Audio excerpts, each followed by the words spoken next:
అన్నమయ్య జిల్లాలో అయ్యప్ప భక్తుడిపై దాడి స్థానికంగా పెద్ద వివాదానికి దారితీసింది. ఈ వివాదంపై స్పందించారు జిల్లా ఎస్పీ. మత విద్వేషాలు రెచ్చగొడితే కఠిన చర్యలు తీసుకుంటామని హెచ్చరించారు. మదనపల్లిలో ఆర్టీసీ బస్టాండ్ దగ్గర అయ్యప్ప మాలలో ఉన్న వ్యక్తిపై ముస్లిం యువకుడు దాడికి దిగాడు. బైక్ రోడ్డుకి అడ్డంగా ఉంది. కాస్త పక్కకు పెట్టమని చెప్పినందుకు యువకుడు దాడి చేసినట్లుగా స్థానికులు ఆరోపిస్తున్నారు. దాడి చేసిన వ్యక్తిపై చర్యలు తీసుకోవాలని డిమాండ్ చేశారు. దీనిపై స్పందించిన జిల్లా ఎస్పీ విద్యాసాగర్ నాయుడు బాధిత అయ్యప్ప భక్తుడికి బహిరంగంగా క్షమాపణ చెప్పించి న్యాయం చేశామని చెప్పారు.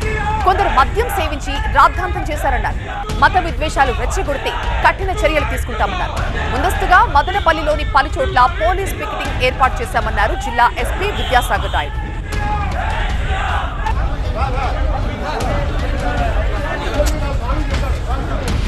పీఎం కుసుమ్ పథకం ద్వారా సోలార్ ప్యానెల్స్ పై సబ్సిడీ పొందాలి అనుకుంటున్నారా?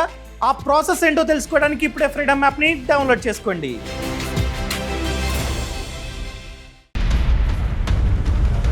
వ్యక్తుల మధ్య జరిగిన ఒక ట్రాఫిక్ ఇష్యూ లాంటి సంఘటనను తీసుకుని మత కలహాలను రెచ్చగొట్టే విధంగా కొంతమంది డిస్పైట్ ఎవరైతే అఫెండ్ అయ్యాడో ఆ స్వామి చెప్పినా కూడా పబ్లిక్లో మాకు ఎలాంటి ఇబ్బంది లేదు, పోలీసులు న్యాయం చేశారు. ఇన్ఫ్యాక్ట్ అతను వెంటనే పోలీస్ స్టేషన్లో క్షమాపణ కూడా చెప్పడం జరిగింది వాలంటరీగా. అది గొడవ జరిగిన పద్ధతి చేయకూడదని బోత్ సైడ్ చెకింగ్ చేశారు. అయ్యప్ప స్వామి భక్తులకి ఎక్కడా ప్రాబ్లం లేదు. దీంట్లో వాళ్ళు వచ్చారు, వాళ్ళకి న్యాయం జరిగింది అనిపించింది, వాళ్ళు మాట్లాడారు.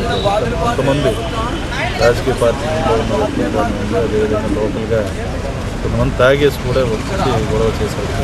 ఇప్పటికో 50 మందిని గుర్తించాం. మొత్తం సీసీటీవీ ఫుటేజ్లు అన్నీ తీసి ఇప్పుడు ఎఫ్ఐఆర్స్ అనేది లాంచ్ చేయమంటున్నాం. అండ్ ఇవన్నీ తీసి ప్రతి ఒక్కళ్ళు అక్కడికి వచ్చి ప్రతి ఒక్కరిని గుర్తిస్తాం. ఎవరెవరైతే పోలీసు కూడా వదిలిపెట్టాం.